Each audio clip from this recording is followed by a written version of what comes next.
अस्सलामु अलैकुम वरहमतुल्लाहि वबरकातुहू। या सय्यदी, आजकल हमारे माशरे के अंदर देखा जाता है कि अगर किसी औरत के पास एक दो या तीन बेटियां पैदा हो जाएं तो लोग इसे बहुत बुरा महसूस करते हैं और बाज़ दफ़ा लोग उस औरत को मनहूस भी कहते हैं। तो लिहाजा आप इस वाले से क्या इरशाद फरमाएंगे? जी हाँ, मैं अर्ज़ करता हूँ, ये बहुत गमगीन मसला हमारे मुआशरे में कि अगर औरत की एक या दो या तीन लगातार बच्चियाँ पैदा हों, बेटियाँ पैदा हो, तो उसे मनहूस तसव्वुर किया जाता है और उसे यहाँ तक कि मारपीट भी की जाती है, तानो तशनी भी दिए जाते हैं और कत्ल की धमकियाँ भी दी जाती हैं और बसाकात कत्ल भी कर दिया जाता है। अगर मुसलमानों ने कुरान मजीद फ़ुरक़ान हमीद को बग़ौर पढ़ा होता तो ये हमें वाज़े पता चल जाता कि अल्लाह क्या हुक्म इरशाद फरमा रहा है। यहाँ मैं बात कहना चाहूँगा कि ये बड़ी अजीब सी एक फ़ितरत है और बात है कि ऐसा नहीं है कि औरत के इख्तियार में है कि वो बच्ची पैदा करे या वो लड़का पैदा करे। ये औरत के बस की बात नहीं है। ये नौजवान बिलखुसूस पे गौर करें, वो अफराद जो औरत को इस बुनियाद पे नहूसत वाला कहते हैं, मनहूस कहते हैं, उन्हें गौर करना चाहिए। क्या औरत के बस में है कि वो लड़की पैदा करे, लड़का पैदा करे?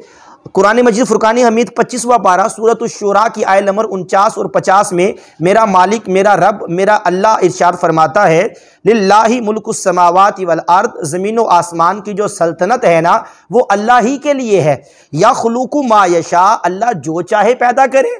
फिर अल्लाह ने फरमाया यहाबु लिमन यशाउ इनासुम व यहाबु लिमन यशाउ ज़ुकूर, अल्लाह जिसे चाहे बेटियां अता करे, जिसे चाहे बेटे अता करे। और मजीद फरमाया औ युज़व्विजुहुम ज़ुकरानुम व इनासा, अल्लाह जिसे चाहे बेटे भी दे, बेटियां भी दे। ये तो अल्लाह की तकसीम है ना। अल्लाह अपनी नेमत जिस तरह चाहे तकसीम करे। और फिर रब्बे कायनात रब्बे सुजलाल फरमाता है व यजअलु मन यशाउ अकीमा, अल्लाह चाहे तो औरत को बांझ कर दे कि वो बच्चा पैदा ही ना कर सके। तो मेरे भाइयों, ये तो रब्बे कायनात रब्बे ज़ुलजलाल की कुदरत है, रब की रहमत है, रब की नेमत है। अल्लाह जैसे चाहे तकसीम करे।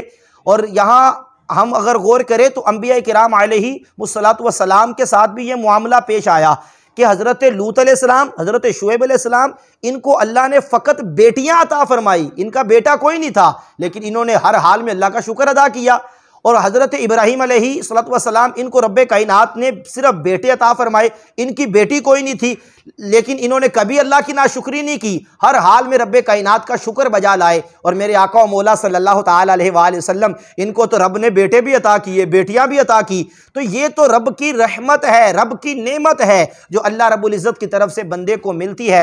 आखिर में एक हदीस अर्ज़ करूँगा, नौजवान अगर इस हदीस पे गौर कर लें, वो अफराद जो बेटियों के पैदा होने पे अपना मुंह फुला के बैठ जाते हैं और इनको औरत को मनहूस समझते हैं, वो अगर इस हदीस को पर गौर करें तो मैं यकीन जानिए, मैं समझता हूँ कि वो हजरात बेटियों को अल्लाह की नेमत समझते हुए तस्लीम करेंगे और औरत को नहूसत वाला नहीं कहेंगे। हदीस क्या है? मेरे आका मौला सल्लल्लाहु ताला अलैहि वसल्लम ने इरशाद फरमाया कि जिस औरत की पहली बेटी पैदा हो, ये उसके लिए बरकत वाली बात है, कि उसके लिए बरकत है कि उसकी पहली बेटी पैदा हो।